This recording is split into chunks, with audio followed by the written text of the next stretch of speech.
The afternoon sun streamed through the high windows of the sprawling mess hall at Camp Lejeune, North Carolina, casting long rectangles of light across the scuffed linoleum floor.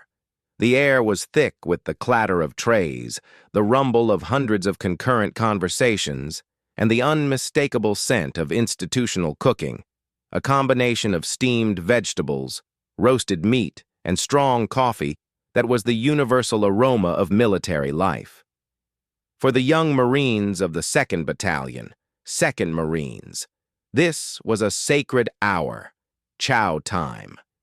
It was a brief respite from the grueling cycle of field exercises, weapons maintenance, and the constant low-grade hazing of the drill instructors that defined their existence. At a table near the center of the hall, a group of about a dozen of them sat crowded together. Their camouflage utilities still dusty from a morning spent in the combat town on the base. They were the kings of their own little world, infantrymen, the proverbial tip of the spear. Their conversation was loud, punctuated by bursts of raucous laughter, and designed to assert dominance over the more junior personnel who kept their heads down as they walked past. They were discussing the new batch of officers, the merits of the M16A4 versus the M4 carbine, and the grueling hump they had just completed with full packs. Their attention was drawn, like a single predatory organism, to a figure who had just entered the mess hall and was now calmly walking through the food line. She was of average height, with a lean, athletic build that was impossible to hide even under the baggy desert camouflage uniform she wore. Then her dark hair was pulled back tightly into a regulation bun, and her face bore the focused, unreadable expression of someone scanning a room for exits. She moved with a fluid, efficient grace, wasting no motion as she took a tray and selected her food. To the Marines at the table, she was an anomaly. In their world, a world defined by a specific, often narrow vision of masculinity and power, a lone female service member in their mess hall was either a POG, person other than grunt, from a support battalion, a clerk, or perhaps a supply officer.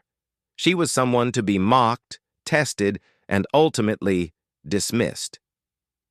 "Look at this," drawled Lance Corporal Miller, a broad-shouldered kid from Texas with a permanent sneer.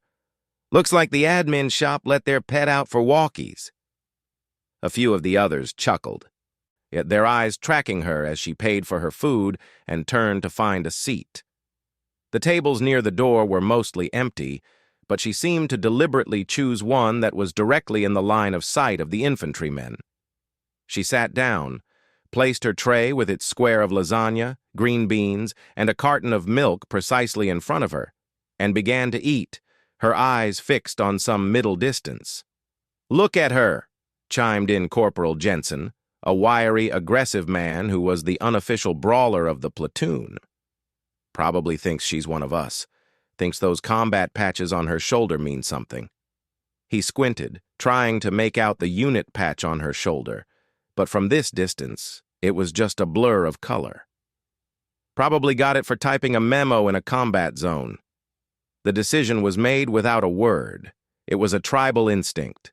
So a group of them, Miller, Jensen, and two others, rose from their table, their boots thudding heavily on the floor. They grabbed their trays and made a deliberate show of walking toward her table. The rest of their squad watched, grinning in anticipation of the show. They arrived at her table with the grace of a pack of wild dogs. Miller slammed his tray down across from her, while Jensen and the others slid into the seats to her left and right, effectively boxing her in. The clatter was loud, designed to startle. It didn't. The woman didn't flinch. She continued to cut her lasagna with her fork, her expression unchanged. Miller leaned forward, his voice dripping with false camaraderie. "You don't mind if we sit here, do you? All the other tables are full of real Marines." He looked around at his friends, who snickered on cue, and the woman took a bite of her food, chewed slowly, and swallowed before speaking. Her voice was calm and low with a surprising depth to it. "It's a free country, Lance Corporal." The use of his rank, delivered so flatly, caught Miller off guard for a second. but he recovered quickly. Damn right it is. Free country. Free for men to fight for it. What do you do for the Corps, sweetheart? File paperwork? Make coffee for the real heroes? Jensen joined in, his voice a low, menacing growl. Yeah, you're in the wrong neighborhood. This is the infantry side of the house. We don't need any distractions. We don't need anyone we have to worry about watching their backs. We're here to crush the enemy, not hold doors open for you. The insults began to fly, a low hum of misogyny and arrogance. They talked about her place being an office, and about how she'd never survive a single day in the fleet, about how she was an insult to their uniform. The language was crude, designed to humiliate and provoke. They were a wall of hostile flesh and attitude completely surrounding her. Through it all, the woman continued to eat. She took a sip of her milk. She dabbed her mouth with a napkin. Her face was a mask of serene indifference, which only served to infuriate them more. They wanted a reaction, fear, anger, tears. They got nothing. Finally, Miller played his trump card. He leaned in so close she could smell the dip tobacco on his breath. Look at you. You're nothing. You're lost. If we ever went into a real fight, you'd be the first one crushed. We'd have to carry your dead weight. So why don't you do us all a favor? Finish your little lunch. Or I can run back to your barracks where you belong. You don't have what it takes. You'll never have what it takes. The woman placed her fork down gently. She wiped her fingers on the napkin, folded it precisely, and placed it on the edge of her tray. Then, for the first time since they had sat down, she looked directly at them. Her eyes weren't filled with anger or fear. They were the cold, calm, and utterly assessing eyes of a predator. She looked at Miller, then Jensen, then the other two, her gaze lingering just long enough to make each of them feel like he was being catalogued and filed away. She leaned back in her chair, and the simple movement, the shift in her posture, changed the entire energy at the table. She was no longer a woman sitting in a chair. She was a coiled spring, a sheathed blade. That's an interesting theory. A corporal, she said, her voice still quiet, but now it cut through their noise like a knife. The part about not having what it takes. Tell me, what, in your expert opinion, does it take? Jensen puffed up, happy to be asked. It takes heart. It takes guts. It takes the ability to push yourself past breaking point when some Haji is shooting at you. It takes being able to kill a man with your bare hands and not lose sleep over it. It takes, she interrupted smoothly, completing a 24-week training course with a 75% attrition rate.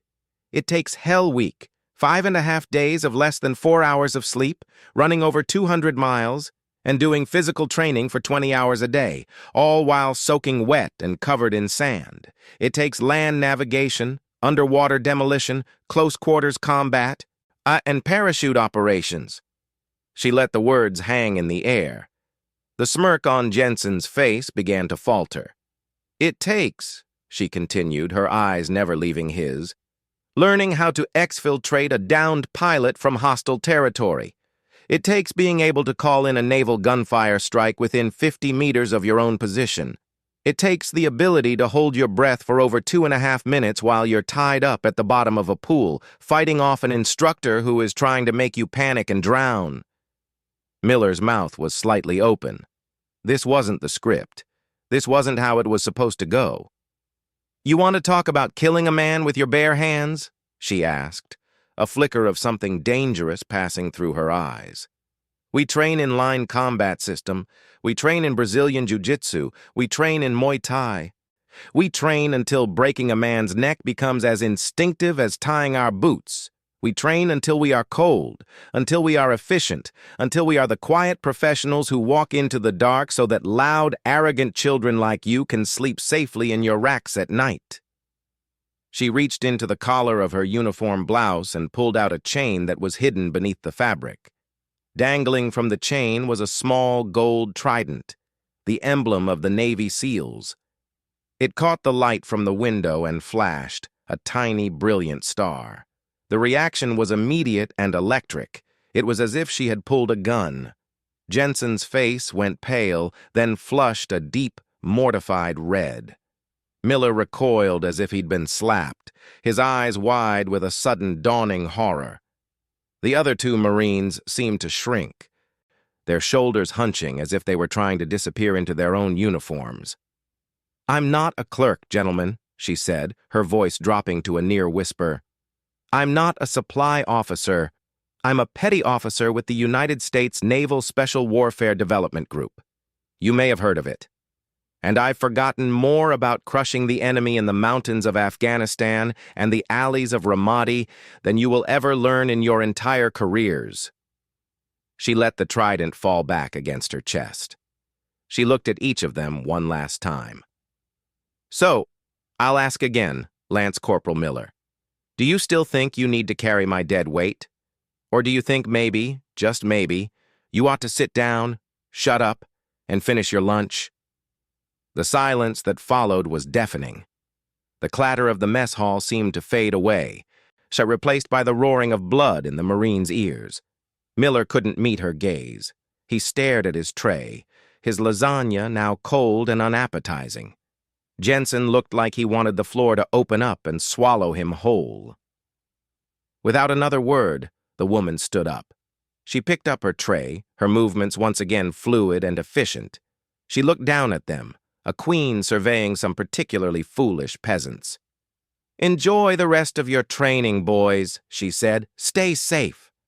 And then she was gone, walking away through the maze of tables, leaving behind a group of utterly destroyed young men and a legend that would be whispered in the barracks of Camp Lejeune for years to come.